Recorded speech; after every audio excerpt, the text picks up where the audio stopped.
A contribuição no âmbito da administração tributária de uma lei orgânica, né, a partir dessas premissas conceituais, é bastante clara, né? No entanto, nós não temos até hoje nenhuma previsão constitucional que exija uma lei complementar. É claro que a administração pública não está impedida de dispor por meio de lei, na verdade é um requisito que assim faça em relação a qualquer setor,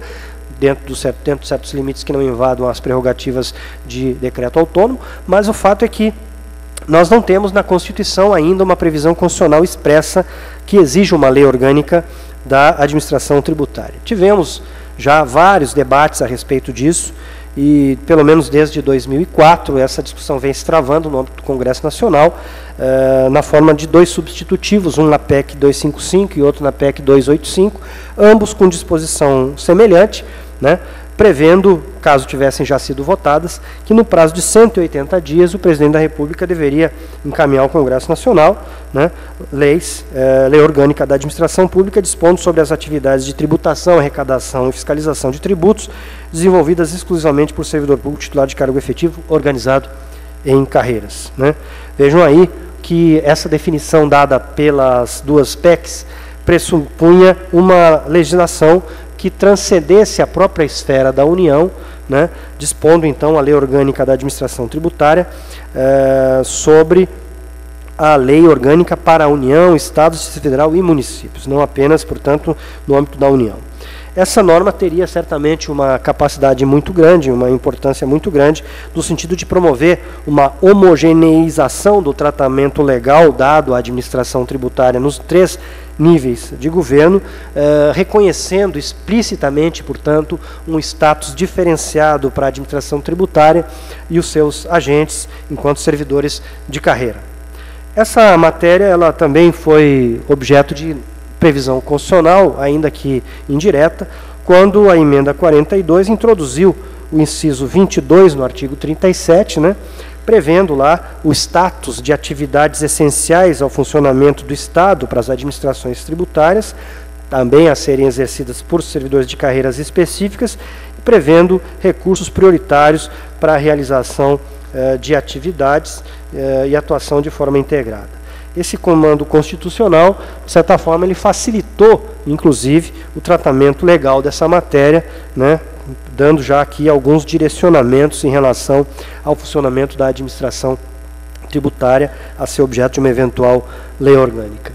Próximo, por favor. No âmbito do fisco dos estados, né, essa é uma matéria também candente, é uma matéria que vem sendo objeto de grande debate, a partir principalmente da atuação das entidades que representam o fisco, e desde 2004 já existe uma proposta da FEBRAFIT, expressa na Carta de Manaus, que definia, né, alguns critérios, ou alguns princípios defendidos pela entidade em relação à missão, autonomia, fontes de recursos, etc., que são indicativos das preocupações do setor, das entidades sobre essa matéria. Mas o fato é que, na ausência de um comando constitucional, cada ente tem autonomia plena para dispor sobre a sua própria administração tributária como um órgão integrante da sua estrutura administrativa, embora nós saibamos que a influência da lei federal, da legislação federal, é sempre muito grande sobre as leis estaduais, na medida em que ela impõe, de certa forma, uma padronização, uma tendência de padronização de estruturas. Um exemplo dessa tendência que vem se manifestando na esfera dos estados, de forma autônoma, nós temos aqui a lei orgânica do fisco lá do Rio Grande do Sul, né? Lei orgânica da administração tributária do Estado, que foi editada agora, precisamente, no dia 26 de abril de 2010, apenas um exemplo de como é que alguns estados já estão buscando satisfazer esta necessidade, né? No âmbito do fisco federal, nós temos a lei orgânica das auditorias federais, a LOAF,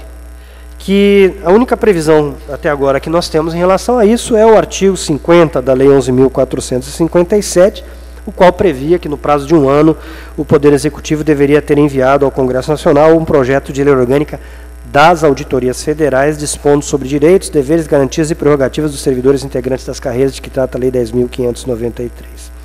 Deste comando, nós extraímos alguns conceitos elementares. O primeiro deles é que é uma lei federal e, portanto, só trata das auditorias federais. O segundo é que é uma matéria de competência privativa do Presidente da República e que deverá dispor obrigatoriamente sobre o regime funcional dos servidores das carreiras de auditoria. Aí alguém poderia perguntar, mas então só deve tratar disso? É óbvio que não,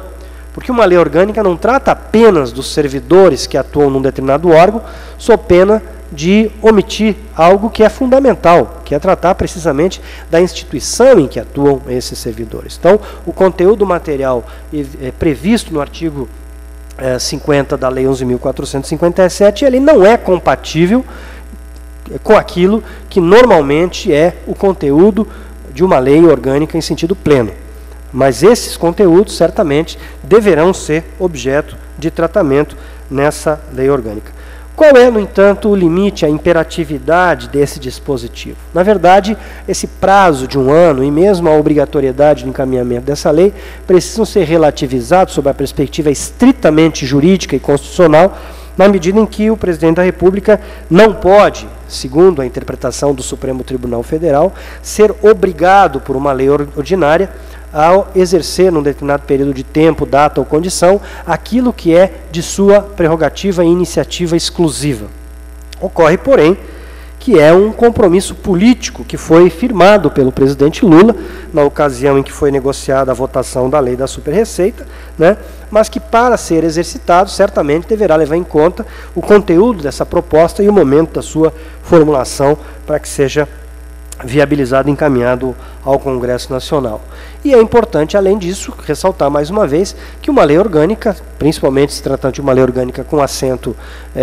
em lei ordinária, né, não tendo previsão constitucional expressa, ela deve se conformar com o restante do próprio sistema constitucional. E no que se refere ao sistema constitucional, eu sempre tenho destacado que, ao prever que essa lei deverá dispor sobre direitos, deveres, garantias e prerrogativas dos servidores públicos, essa lei não poderá criar um regime jurídico diferenciado e exclusivo para os servidores das carreiras do fisco.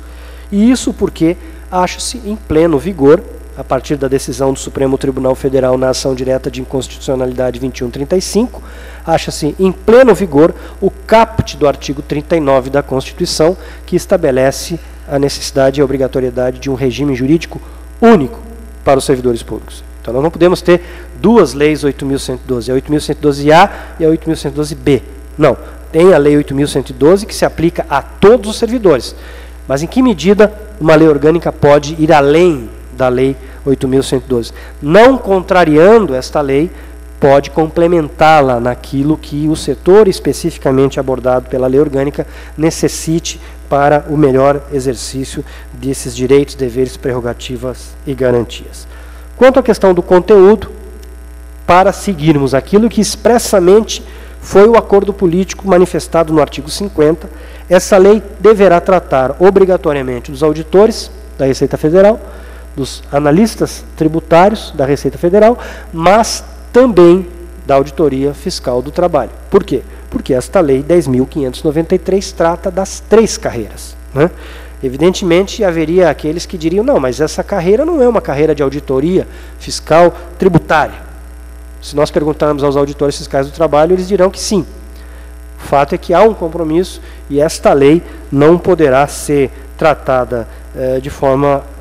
separada, sob pena de um acordo político que gerou esse dispositivo não está sendo cumprido e, certamente, temos aí algumas dificuldades no âmbito do debate.